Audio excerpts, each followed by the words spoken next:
One afternoon, as we were relaxing on the couch, he turned to me with a serious expression. "Emily, I think we need to talk about something important," he said, his voice calm but firm. My heart raced. Was he second-guessing everything? "What is it?" "Dad?" He took a deep breath, his gaze steady. "I just want to make sure we're clear about what this all means. It's not typical. Most fathers and daughters don't have conversations or interactions like this." I nodded, feeling a knot form in my stomach. "I know. Are you saying you want to stop?" Before I delve into the heart of the story, I want to take a moment to invite you to subscribe to our channel and give this video a like. Your support truly means the world to us and fuels our passion for sharing these intimate stories. If you connect with our content, please leave a comment. Every interaction helps us foster a stronger community, and for that, I am incredibly grateful. Stay until the end to fully experience the characters' emotions and the surprising twist. Summer break had descended upon our home, bringing with it an unsettling stillness. My father, David, had just returned from a short trip to visit his brother, only to depart again almost immediately to meet up with an old friend. My mother, meanwhile, was away on an extended business trip, leaving me, like an 18-year-old college student, to enjoy the unexpected solitude of our spacious house. With the house to myself for the first time in what felt like forever, I had a rather specific idea of how I wanted to spend my newfound freedom. The moment my father's car turned the corner, I eagerly locked the front door and shed my restrictive clothes, opting for the comfort of my favorite pajamas. The day stretched before me like an open invitation, and I decided to indulge in some well-deserved relaxation. Laptop in hand, a refreshing glass of soda by my side, I settled onto the living room couch, ready to lose myself in the endless stream of online entertainment. My headphones, a trusty barrier against the outside world, allowed me to fully immerse myself in my chosen distractions, including a few websites that were decidedly more adult in nature. Time seemed to evaporate as I clicked through videos and explored various corners of the internet, lost in my own little world of privacy and pleasure. I completely lost track of time and my surroundings. My father, I assumed, would be out with his friend for hours. But then, a wave of panic crashed over me, through the muffled soundscape created by my headphones. I faintly registered my father's voice, sharp with disbelief and edged with something I couldn't quite decipher. "Emily, what in heaven's name do you think you're doing?" My blood ran cold. I hadn't even heard him come in. He stood frozen in the doorway, his face a canvas of shock and a strange, unsettling embarrassment. Without another word, he turned and left, the click of the closing door echoing in the sudden silence. I sat there, paralyzed by mortification, my mind struggling to process what had just transpired. The shame washed over me in waves, leaving me breathless and unsure of how to react. Finally, with a trembling heart, I forced myself to get up and find him. He was in the living room, his face pale and drawn, his eyes filled with a mixture of discomfort and something akin to pain. "Dad, I'm so incredibly sorry," I stammered, my voice barely above a whisper. I didn't hear you come in. It won't happen again. I promise." He remained silent for a moment, then sighed heavily. "Just please be more careful, Emily," he finally said, avoiding my gaze as he turned and walked into the kitchen. The rest of the evening was excruciatingly awkward. We barely spoke, each of us retreating to our own corners of the house. The silence was punctuated only by the clinking of dishes and the ticking of the clock. After a stilted dinner, I excused myself early, desperate to escape the suffocating tension and find refuge in the privacy of my room. But old habits die hard. Despite the lingering embarrassment from earlier, I found myself drawn back to my usual routine, leaving my door slightly ajar so I could hear when Dad was finished cleaning up. I thought I was being discreet, cautious. What I didn't realize was that my father, driven by a complex mix of emotions, had his own plans. He turned on the kitchen faucet full blast, using the sound of rushing water to mask his movements as he quietly made his way down the hall toward my room. I was deeply absorbed in my own thoughts when I suddenly heard a voice behind me, startling me out of my focus. "Emily, it's okay. Just don't overthink it," my father said softly. I nearly jumped out of my skin, fumbling to close the tabs on my computer screen. His unexpected presence and demeanor threw me off balance. He stepped further into the room, his gaze lingering briefly on the screen before meeting mine. "I wanted to apologize for earlier," he began, his voice tinged with hesitation. "I shouldn't have yelled. I overreacted." I blinked, unsure of how to respond. "Dad, I'm so sorry about all of this," I stammered. He raised a hand to stop me. "No, listen. At your age, it's normal to be curious," he said, his tone steady but strained, as though he was forcing himself to say the words. "You're young, and I get it, embarrassed but wanting to be honest." I nodded. I just didn't think you'd be home so soon. It won't happen again. I promise." For a moment, he simply looked at me as if trying to understand something deep. "How often does this happen?" he asked, his tone now more inquisitive than judgmental. I froze, unsure of how to answer. After a pause, I muttered, A lot. I guess every day." He sighed, running a hand through his hair. "Emily, you're not doing anything wrong, but I can't give you privacy every single day just because of this. You'll need to figure out how to manage things when we're both in the house." The conversation left me stunned. I had no idea how to process the new dynamic. It felt like we had crossed an invisible line, stepping into a surreal realm where awkwardness and attempts at understanding collided. Days later, during dinner, he caught me off guard again. "So, have you taken care of yourself today?" I nearly choked on my food. "Dad, seriously?" He raised his hands defensively. "Hey, we said we'd be honest about this. No judgment." I guess," I muttered, staring at my plate, praying for the conversation to end. After dinner, I quickly retreated to my room, eager to escape the discomfort. But a few minutes later, again, he appeared in my doorway, his usual casual demeanor contrasting with the tension of the moment. "Emily, we need to stop treating this like some forbidden thing," he said firmly. "Let's just talk about it openly." "Okay, Dad, please." "I don't think." "No, hear me out," he interrupted. "Avoiding it is only making things more awkward." His attempt at breaking the tension was well-meaning, but the situation only became more surreal. He sat down, and the evening took a strange, unexpected turn as we struggled to find normalcy in the midst of an extraordinary conversation.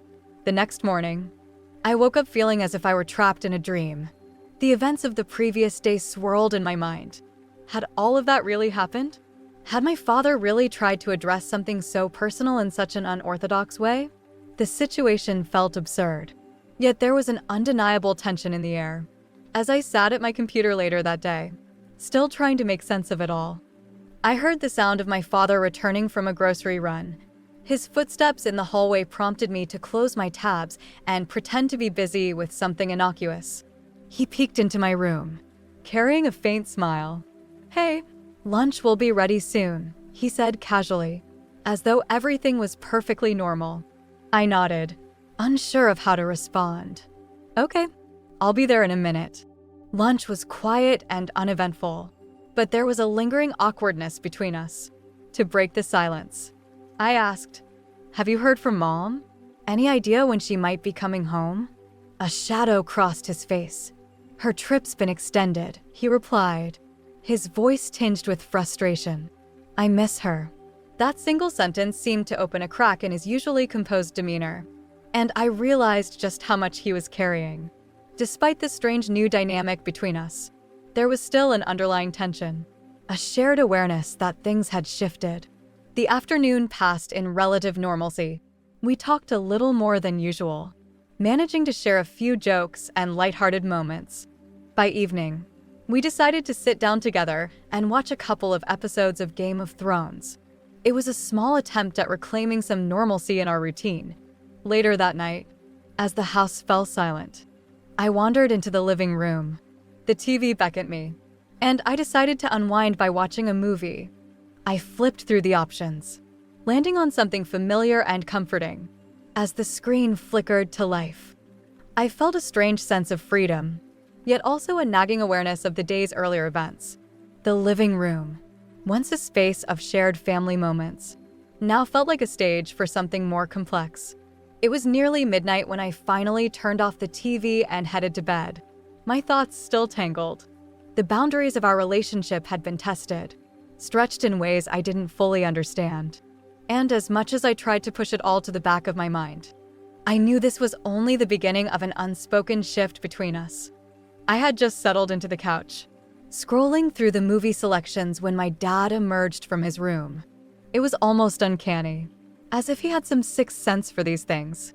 "Oh, decided to watch out here tonight?" he asked, sitting down beside me without waiting for an invitation. I shrugged. "Yeah, I wanted a change of scenery. Next time, call me. I like watching stuff with you," he said, his tone surprisingly casual. "What? Always?" I asked, raising an eyebrow. He nodded with a chuckle. "Well, when I'm home. Yeah, it's more fun together." I wasn't sure how to respond, so I focused on the TV. After a moment of silence, he glanced at the screen. "Do you like her? That actress?" I hesitated but nodded. "Yeah, she's great. She was in that movie we watched yesterday. Can you believe she's 47? She looks amazing. 10 years younger than me," Dad said with a grin. "But yeah, she does look great. Must work out a lot," I added, trying to keep the conversation light. He laughed. "Is that a hint? Should I hit the gym too?" I couldn't help but grin. "Maybe just a little," I teased, relieved that we could joke about something so trivial after the strange dynamics of the past few days. Suddenly, Dad stood up. "Where are you going?" I called after him. "Hang on," he said, disappearing down the hallway. "I've got something for you." Totally forgot about it. A moment later, he returned, his hands behind his back, his expression playful. "Guess which hand?" he teased. "Right," I said, playing along. He smiled, pleased with my response, and handed me a small package wrapped in a plain black bag. I raised an eyebrow. Curiosity piqued as I began to open it. "What's this?" "I thought you might find it useful," he explained with a sheepish grin. "I don't know. Never used them myself," Dad said with a chuckle.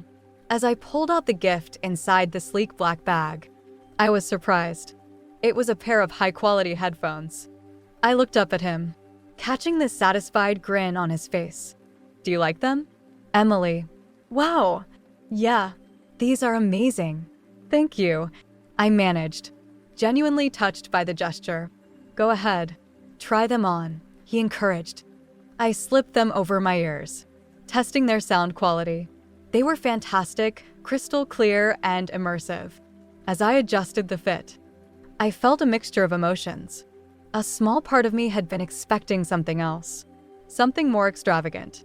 But the thoughtful nature of the gift spoke volumes.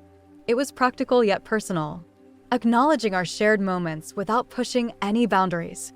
Dad stood up, stretching well. "That's enough for tonight. Time to get some rest. I'll take care of tidying up here," he said. "Good night, Dad," I said, heading to my room. "Good night, Emily," he called after me.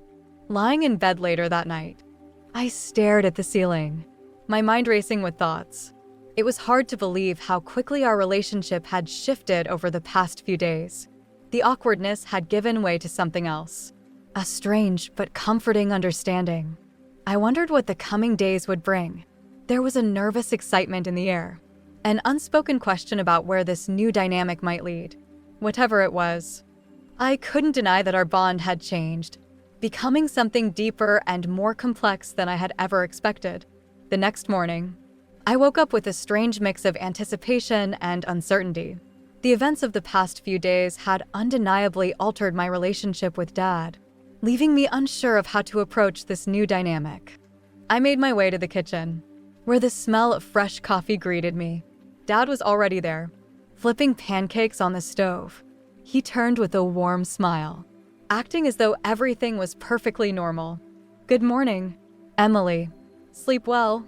"Yeah, thanks," I mumbled, still feeling a hint of awkwardness lingering between us. I gestured toward the headphones sitting on the counter. "By the way, these are great. Thanks again for them." He nodded, visibly pleased. "Glad you like them. Figured they might come in handy."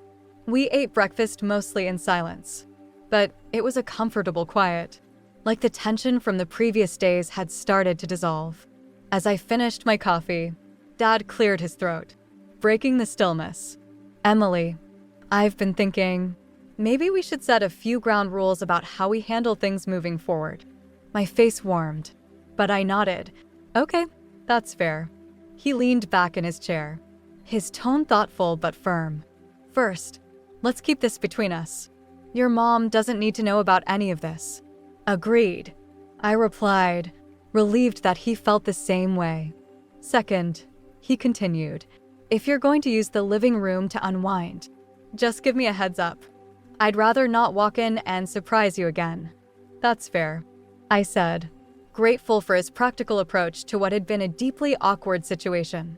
He hesitated for a moment, his voice softening. "And lastly, if you ever want to talk about anything at all, I'm here." "Okay, you don't have to feel awkward or embarrassed." I looked at him, surprised by the sincerity in his tone.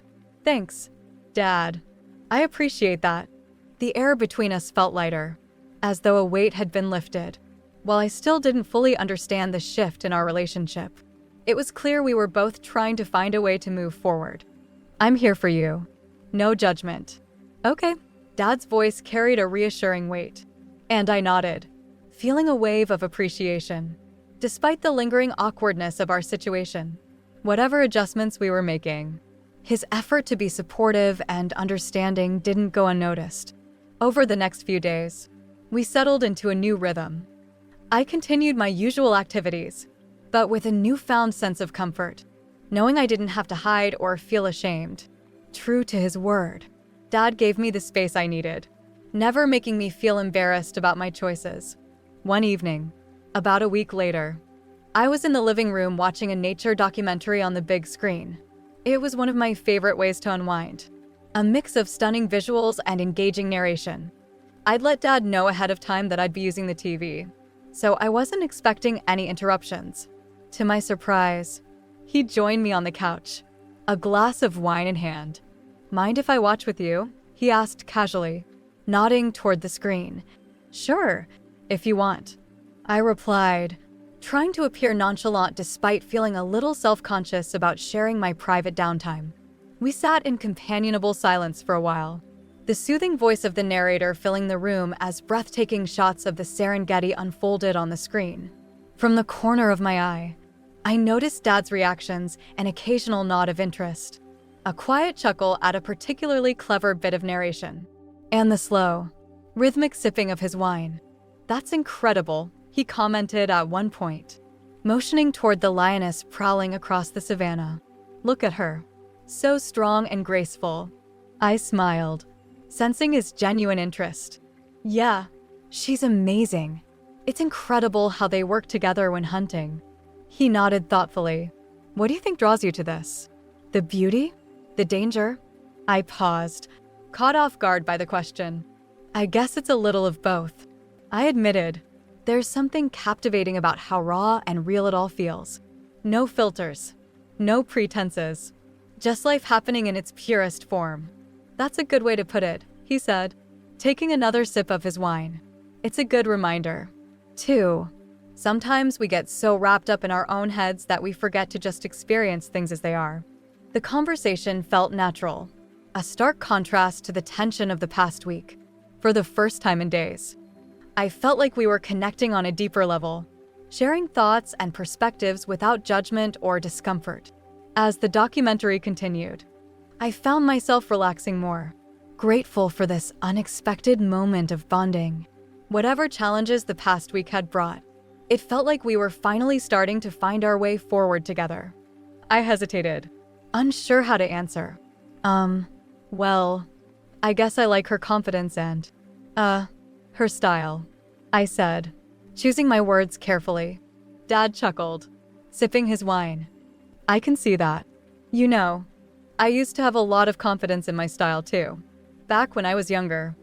I glanced at him, surprised by his candor. You still look great, Dad, I said, feeling a bit awkward complimenting him in this context. He smiled, clearly pleased by the remark. Thanks, Emily. That's sweet of you to say. As the video played on, I found myself increasingly distracted, not by the content on the screen, but by the strange sense of openness we were sharing. The new dynamic between us was both unsettling and oddly freeing, though I wasn't entirely sure how to navigate it. Sensing my unease, Dad leaned back and said, Hey, remember, no pressure.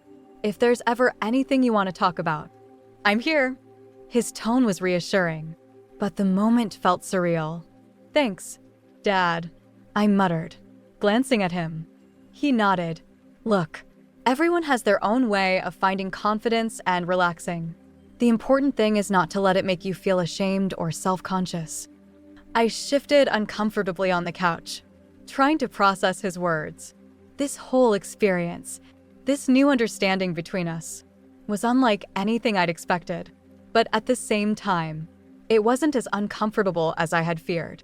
As we sat there, Dad offered a few pieces of advice, not in a patronizing way, but in a genuine effort to be helpful. His voice was calm, his manner encouraging. You don't have to rush anything in life, he said. Sometimes slowing down and just understanding what makes you happy can be the best thing you can do for yourself. I nodded, taking in his words. While the situation still felt unconventional, there was no denying that his intent came from a place of care. The evening ended on a surprisingly light note, with Dad cracking a few jokes about his own awkward teenage years, which made us both laugh. As I headed to bed that night, I realized that, strange as it was, our relationship had shifted into a new realm of honesty, one that, while unconventional, seemed rooted in mutual respect and understanding.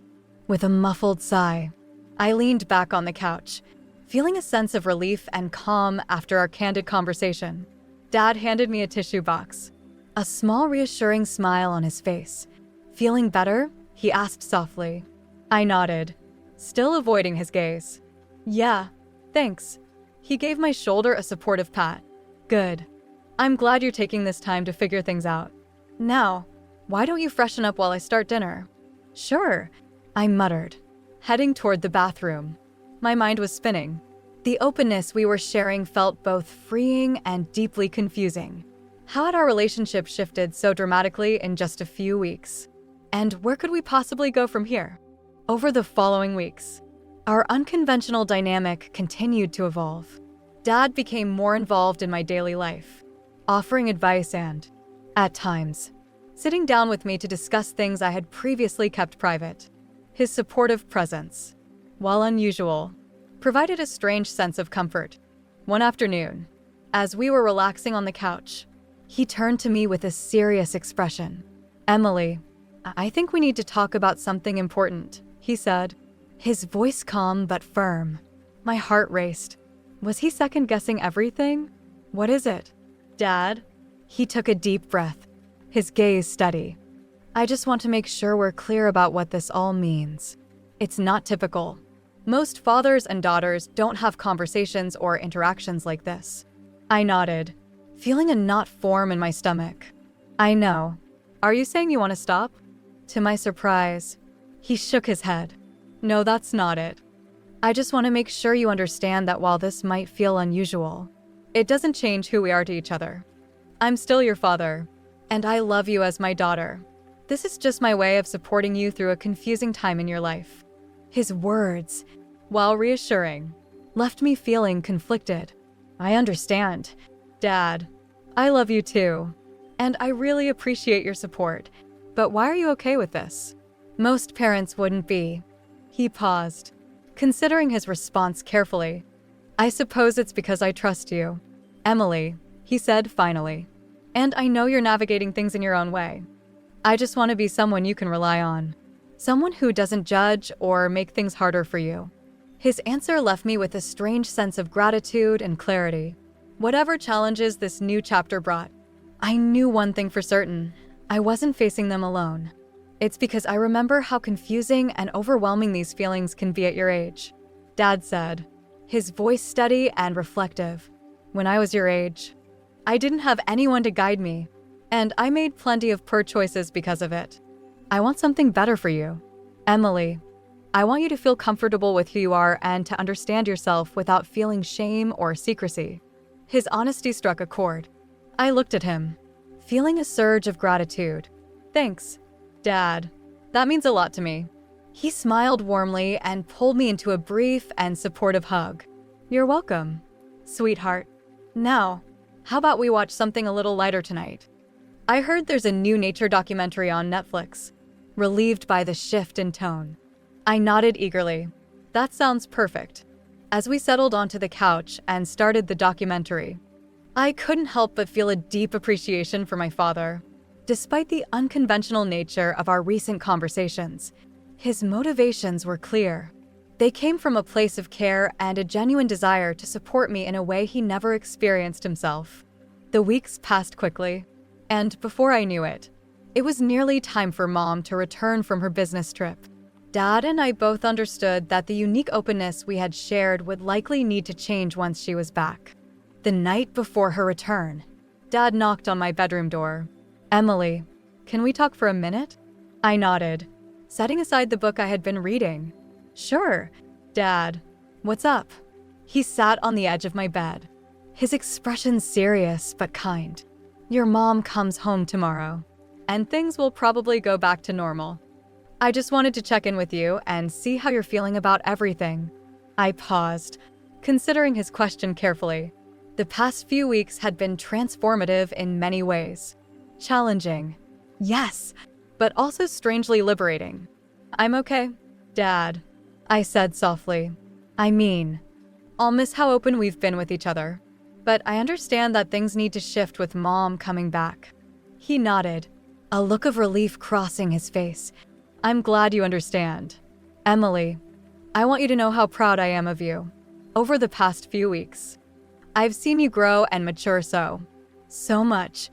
I hope that our talks and everything we've shared have helped you in some way. They have, Dad, I assured him, more than you probably realize. Thank you for being there for me. His expression softened as he leaned in and kissed my forehead, something he hadn't done in years. You're welcome, sweetheart. And remember, even though this part of our relationship might change, I'm always here for you, no matter what. As he stood to leave, I called out, Dad? He turned back. Yeah, I love you, I said, my voice steady. A warm smile spread across his face. I love you too, honey, always. The next day, Mom returned, and the dynamics of our household shifted back to what they had been before. Yet something between Dad and me had undeniably changed. We now shared an unspoken bond, a connection built on trust, openness, and understanding that went beyond a typical father-daughter relationship. In the years that followed, I often reflected on that summer. While some might view it as unconventional, for me, it was a time of immense growth and self-discovery. Dad's unorthodox approach had provided me with a confidence and self-awareness that many of my peers seemed to lack. As I navigated relationships, independence, and my own identity in college and beyond, I carried with me the lessons he had taught me. His openness, patience, and unconditional support shaped me in ways I was only beginning to fully appreciate. Though we never spoke directly about that summer again, it remained a quiet chapter in our shared history, a moment in time that brought us closer, while teaching invaluable lessons about love, trust, and self-acceptance. Looking back, I realized that what might have seemed unusual to others had been, for us, a profound expression of a father's love and a daughter's trust. It was a summer that changed everything, yet, in its own way, changed nothing at all.